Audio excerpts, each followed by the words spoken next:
എല്ലാവരും ഇങ്ങോട്ട് നോക്കിൻ. ബിന്ദു ചേച്ചിക്ക് ആരാണ് സഖാവ് എം മുകേഷ് എന്ന് അറിയില്ലെന്ന് തോന്നുന്നു. ഇവിടെ നാറ്റിക്കോ? ഞാൻ അപ്പോഴേ പറഞ്ഞില്ലേ. സഖാവ് എം മുകേഷിന് ഒരു ചരിത്രമുണ്ട്. ദൈവമേ ഇവിടുന്ന് നാശമാക്കും. സഖാവ് എം മുകേഷ് ചരിത്രം എല്ലാവർക്കും അറിയാം. പകലൊക്കെ വിളിക്കുന്നത് അന്തത്തൊണ്ടല്ലോടാ മയിലേ. അയ്യോ ഓർമ്മിപ്പിക്കല്ലേ പൊന്നെ. അതന്നത്തെ ചോരത്തിളപ്പിന്. ഇപ്പൊ എന്ത് ചോര തണുത്തു പോയാ? അഭിനേതാവെന്ന നിലയിൽ മുകേഷിന്റെ ആരാധിക, ജനപ്രതിനിധി എന്ന നിലയിൽ എന്റെ MLA കേരളത്തിന്റെ ചരിത്രം പറഞ്ഞുകൂടാത്തത് കൊണ്ടാണ്. പണിയെടുക്കുന്നില്ല ബിലാലെ.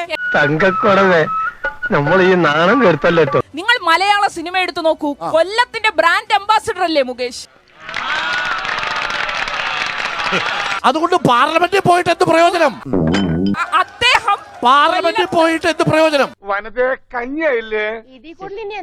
ഈ തെരഞ്ഞെടുപ്പിൽ അഴിമതിക്കെതിരെയുള്ള പോരാട്ടമായിട്ടാണ് ഈ സമരത്തെ കാണുന്നത്. രാജ്യത്തെ ഏറ്റവും വലിയ കള്ളപ്പണം ഉണ്ടാക്കി CPM പറയുന്നത്.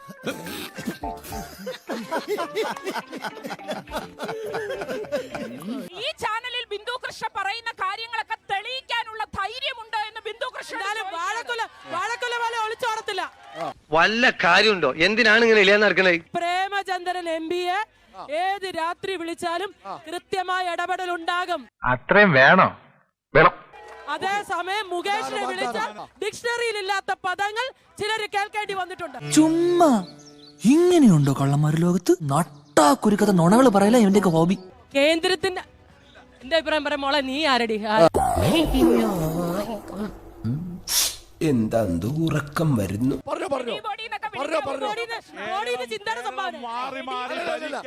അല്ല, എനിക്ക് മനസ്സിലാകാണ്ട് ചോദിക്കണം. ഇവന്മാരുടെ തലക്കൊക്കെ പ്രാന്താണ്. ഇവിടെ താളത്തുള്ള നിങ്ങളുടെ തലക്കെന്താ വട്ടുണ്ടോ?